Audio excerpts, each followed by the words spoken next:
When did the Roman Republic come undone? Can we point to a specific incident or event that meant the end? Or was it a death by 1,000 cuts? How much can we blame any individual decision for the eventual collapse of the Roman Republic? In this series, we will search for the answers to those and other questions by examining the life of Lucius Cornelius Sulla, one of many men directly responsible for the death of the Roman Republic. From his conduct in Asia, to his unprecedented marches on Rome, to his attempted reforms of the Roman constitution, Sulla's conduct in the 1st century BCE helped directly lead to the end of the Roman world as it once was, and to the birth of a new Roman state. Join me as we explore the fascinating life of Lucius Cornelius Sulla Felix.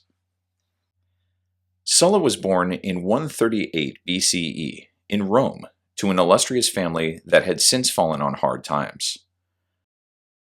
Among his ancestors was his great-great-great-grandfather, Publius Cornelius Rufinus. His career was stellar, having twice achieved the consulship, once in 290 BCE and again in 277. He was also once appointed dictator at an unknown date. Legend has it that Rufinus was expelled from the Senate because he held more than 10 talents of silver plate, which was illegal at the time. This disgrace seemed to doom his branch of the Cornelia clan, as neither Rufinus's son nor his grandson would ever rise so high in the Roman state again. Sulla's father is thought to have only ever held the rank of praetor, although even this is difficult to prove. Whatever his rank in government might have been, he seemed not to be particularly wealthy. He left the young Sulla virtually penniless when he died. Having lost his father just as he reached adulthood left Sulla in a precarious state unbecoming of his social class. Apparently, Sulla was so broke that he could not even qualify to serve in the Roman army as an equite, and thus his public career was dead before it even began. With any avenue of advancement firmly blocked, Sulla embraced the dregs of Roman society: actors. Roman actors were not far removed from prostitutes, gladiators, and charioteers. People of this sort were forbidden from voting and serving in the military, let alone holding political office. In fact, while Roman slaves could at least hope to buy their freedom and enter into polite society one day, there was no mechanism by which one could remove the stain of acting. The young Sulla, however, was completely unbothered by any of this. He enjoyed cavorting with actors so much that he eventually turned his hand to playwriting, producing a few Attilian farces, which were largely improvised comedic plays.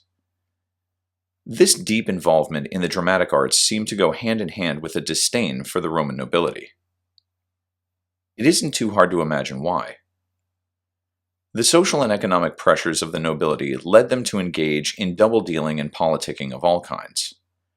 For them, relationships were often predicated on what advantage could be had, rather than a genuine sense of friendship. For Sulla, there must have been a kind of freedom in knowing that the actors were not using him for his family or social contacts.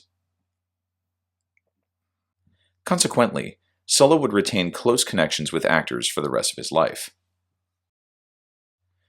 Sulla's career wouldn't start in earnest until he was near the age of 30.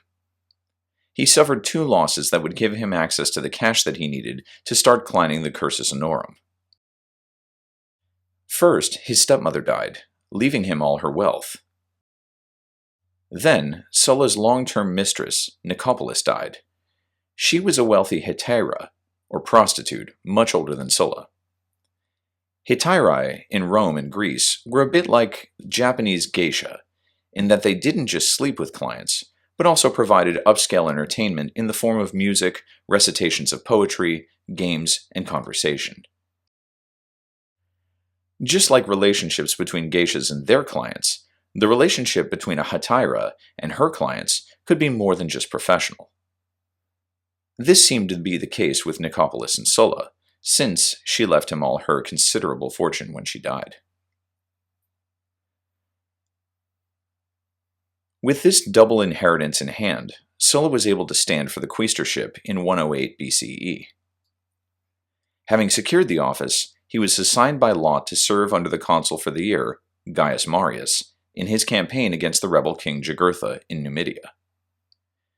If you haven't already, you can hear all about Gaius Marius's exploits in his own series right here on this channel. In that series, we covered the causes and course of the Jugurthine War. For the sake of brevity, I will spare you another retelling of these events. Suffice it to say that Sulla, using his charm and diplomatic skill, secured the arrest of Jugurtha at great personal risk, and thus ended the war. Soon after this success, Sulla would play a major role in the next conflict, the Cimbric War. For example, it was Sulla who convinced the Marsi to betray their Germanic brethren and become Roman allies, thus helping to secure a new Roman victory to the north. Military successes like these apparently made Sulla an irritant to his chief, Marius, rather than an asset. Marius, wary of Sulla's rising star and jealous to protect his own political career, began to stifle Sulla. Plutarch writes about this burgeoning rivalry. Ecte tuton ton Marion aisthomenos, acthomenon auto. But perceiving that Marius was vexed with him for these successes, and that he was no longer glad to give him the opportunities for action, but opposed his advancement, he attached himself to Catullus, the colleague of Marius in the consulship, a worthy man, but too sluggish for arduous contests. By him he was entrusted with the leading and most important enterprises, and rose to power and fame. He not only subdued in war a large part of the barbarians of the Alps, but when provisions ran low, he undertook the task of furnishing them, and made them so abundant that the soldiers of Catullus lived in plenty, and had some to spare for those of Marius. At this, as Sulla himself says, Marius was greatly distressed. So slight and childish were the first foundations and occasions of that hatred between them, which afterwards led them through civil bloodshed and irreparable discords to tyranny and the confusion of the whole state. After his service in the Cimbric War, Sulla unsuccessfully ran for the praetorship in 99 BCE. This was because the people thought that he should serve as aedile first due to his relationship with the very wealthy Bocchus of Numidia, and therefore would provide lots of lavish games and entertainments to the people of Rome. Perhaps this was why Sulla lost the election of 98 BCE. At any rate, he did stand for and eventually win the praetorship the next year, in 97. His tenure as praetor was notable only for putting on a splendid set of games in honor of Apollo. It was the next year that would see Sulla sent overseas, ostensibly to deal with the evergreen problem of piracy. By Sulla's pro-praetorship in 96, a band of pirates had taken control of a large swath of the south coast of what is now Turkey.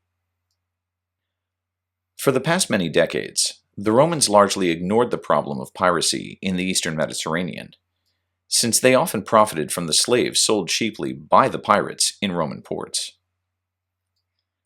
But as Mediterranean shipping became an exclusively Roman activity, piracy began to affect things like grain shipments to Rome itself.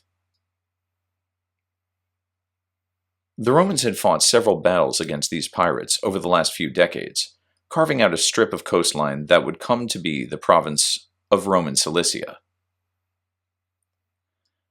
Sulla's task as the governor of Cilicia would be to manage the pirate threat by responding with force should anything happen. Little did Sulla know, but something quite unexpected would happen, pulling him and Rome into the morass of the geopolitics of Asia. Join me next time for part 2 of The Men Who Killed the Roman Republic, Lucius Cornelius Sulla, where we will follow Sulla deep into the Anatolian heartland. I'm Lupu. Thanks for listening.